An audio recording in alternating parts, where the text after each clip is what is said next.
Welcome to So Very Easy. My name is Laura, and let's make an elephant family. And while we make this, I'm going to be able to cover some tips and tricks that you're going to be able to pull into your everyday sewing.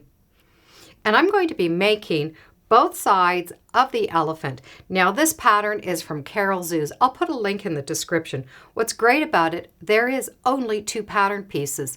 You cut them twice, front and back, so you only have 4 pieces per elephant. Makes it quick and easy.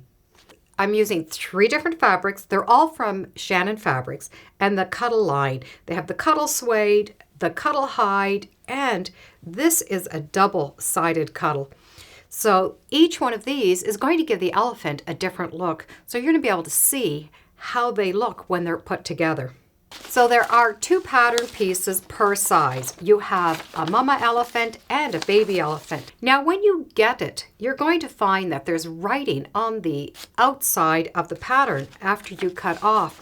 And what I like to do, and I do this with all of my patterns, anything that is written on the outside, I take it and I glue them either on the back of the pattern or if I have room on the front of the pattern. That way, these little extra directions I will not lose, and I'll always have them handy.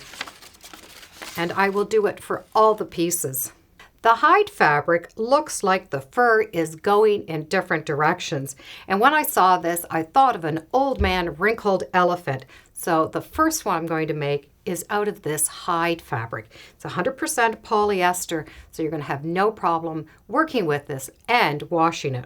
So there's 2 pattern pieces. I need to cut them twice, and I need them to be reversed. So I'll put the fabric together so that the right sides are touching, the wrong sides are out. I still want to follow the grain line, and I want to use as little fabric as possible, so I'm going to adjust the pieces how I want them. And it doesn't matter if you take the piece and you cut it in this direction or this direction, as long as you have 2 pieces of fabric that are together when you cut them. When you open them, you're going to have both on the opposite, so when they go together, they'll make that animal piece. And when I use a really thick fabric, I don't pin the paper piece onto the fabric. It's sometimes a little bit too thick, so it is very hard to pin and it distorts. So I'll take something to mark the cutting line instead of pinning. And because I'm going to be cutting that line, I can use anything that's going to mark on that fabric. So I will take this and I'm going to trace all the way around the outside on both pieces. And I know that that grain line is still correct. And when I finish tracing all over them, I will take the pattern piece off and I will pin those layers together. I do it this way because it's going to save me pinning. I need to pin it in order to cut it, but I also need to pin it to sew it. This way, I've already pinned it once and I'm ready to go. I will pin the lines that need to be sewn first, exactly the way that I would pin them as if I was going to bring them right to the machine. My ends are not going to be in the way of my scissors, but they're still there so I don't have to remove them. The other pieces that are not going to be sewn right away, I can just put larger spaces so that I can cut them out. At this point, I can now transfer any of the marks from this pattern onto my pattern piece. And for that eye marking, instead of making a hole right in the pattern, I'm going to take that pattern piece and I'm going to fold it in half right through the center of that eye. Then I'm going to be able to mark that area right there. Once it's pinned and all the markings are done, you're now able to cut them out. I already have my right sides of my fabric together, so I won't have to put them together in the right way. They're already there. When I'm cutting out a pattern, I don't want to twist and turn the fabric. I want to leave it as flat as I can while I'm cutting it. But sometimes my arms are not going to go in that direction. So what I will do is I will cut into the pattern. It's sort of a star formation right up to that line. Then I'm able just to pick up that little piece and cut. I can cut this way, but now I'm able to cut this way. And all those little pieces are not going to be used anyway, so I'm not going to worry about them. And if I'm going to go right into a corner, I'm able just to take the scissors and cut right into that corner, and then I'll be able to follow the line as I go along. And by cutting these little star lines, it's just going to be a little bit easier to maneuver those scissors around these odd shapes. After the pieces are cut out, what I want to do is I want to shake these pieces to get any of the extra fluff off of them before I start working with them.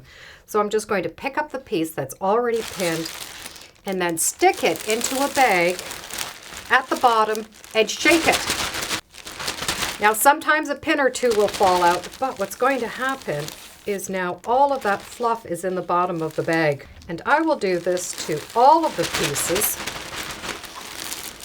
even the big leftover piece that I want to keep. Before I go any further, I'm going to vacuum up all of this extra little fluff because I don't want that fluff into my machine or onto another project. I'm also going to make a second large one. This one is going to be Grandpa, but I want to make Mom. So I'm using this double-sided cuddle. It also is going to give some lint. So I'm going to do the same thing. Even before I sew this, I'm going to cut out this second piece, and just as I did, I'm going to pin them all together, and I'm going to shake out all the lint, vacuum the counter, and go to the next piece. For the baby elephant, I'm going to use a fabric that looks like suede. To me, it made me think of brand new elephant. And it is a polyester, it's just fabric, so you're going to be able to treat it exactly the same way as you did the others. And when you're working with fabric that looks like suede or fur, there is a nap. So you're going to keep in mind the direction of the nap as you're cutting the pattern piece. The one thing you have to remember when you are doing something with a nap, that you have the bodies going in the same direction. So I have the legs both at the bottom. If not, you're going to have the one side of the animal look different than the other side of the animal. So I have the baby cut out and the two large elephants cut out. The pattern pieces for the large and the small are slightly different. However, the construction is the same. So I'm going to show you how to make the small one, but the large one is the same. So the first thing I want to do is take care of those eyes.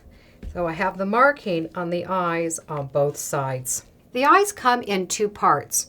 You have the outside and then this washer, that's the inside. And when they're snapped together, they're permanent. So don't snap them now or you won't be able to get them apart. And what you need to do is do a hole in the pattern where the eye is so that this is going to fit through. Now you can't make it too big because then the eye is going to be floppy. So you need to do just a tiny little hole so that it can be forced through and stay nice and tight. So I'm going to put those little holes right there now. I can separate the fabric and fold right where that mark is where the eye is and do a tiny little snip. I would rather start small and go bigger as I need it. Then you're going to be able to test to see if you're going to be able to get that in. If not, then you can just do a little bit bigger. And I'm going to do that hole on both sides. So I've tested and I know those are going to be big enough. I'm not going to put the eyes in yet. At least now it's going to be easier to put those eyes in. I won't have to make the holes once it's sewn together. Now the directions are great, but I'm going to give you another way of putting this together.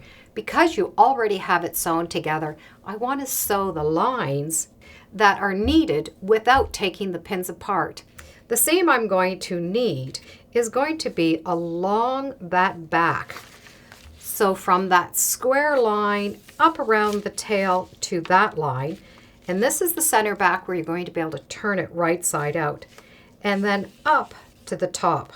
On the front, I'm going to sew his head around his trunk all the way down to the bottom. And those are the two seams you're going to be able to do before you take the pins off. And you can do the same with the large elephants. Now, as you're stitching around, if you have a small piece that you know is going to be a little difficult to turn right side out, for example, his little tail, there is a way to help you pull that out after you've had it sewn. Sew all the way around his tail, but leave a little opening at the very end. You'll be able to stitch that after.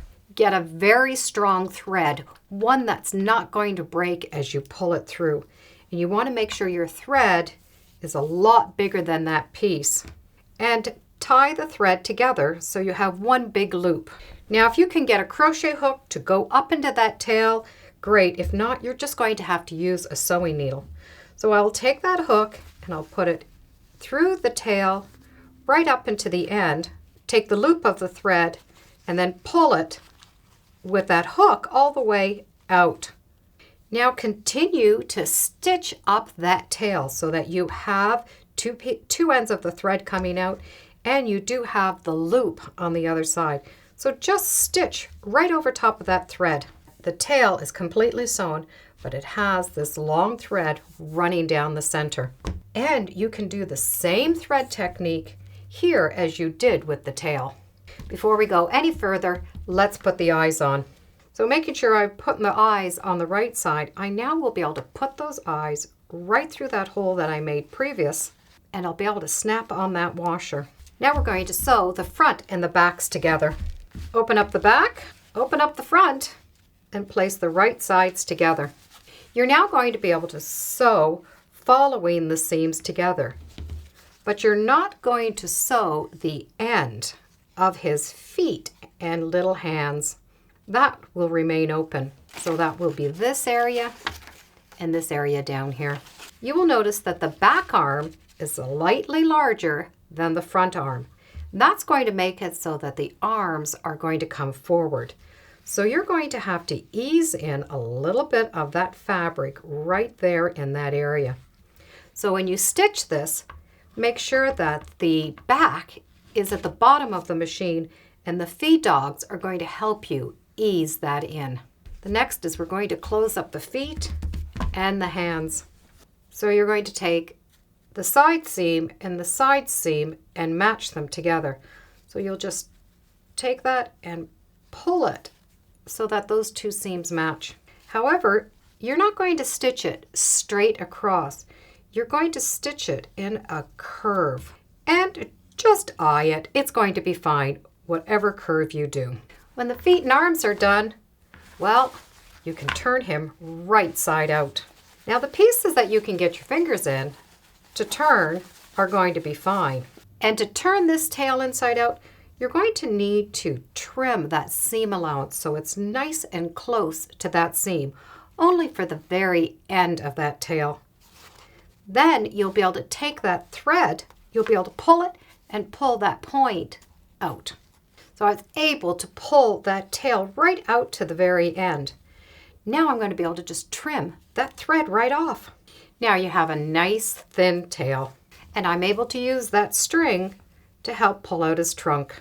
Now you're able to get some good stuffing and stuff him. As you're stuffing, you need to avoid putting stuffing right here in the corner where his arms are, so that his arms will move, and right here where his feet are, so that he will be able to sit. And a little less right up at the ears, so the ears can come forward. You'll be able to do a stitch to close up the back. And to stitch the back closed, you need to take a stitch on one side, and where you come out, you want to start in the other side. And this is what the stitches are going to look like. When you pull them, that seam allowance is going to tuck inside. On the hands and the feet, you can do some little finger and toe marks. And it's just a matter of taking your thread, and if you have pearl cotton, that's great to use.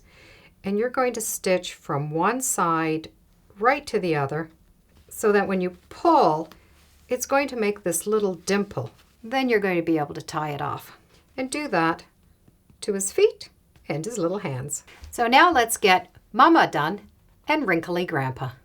So we have elegant Mom with some nice new jewelry, baby boy, and wrinkled old Grandpa.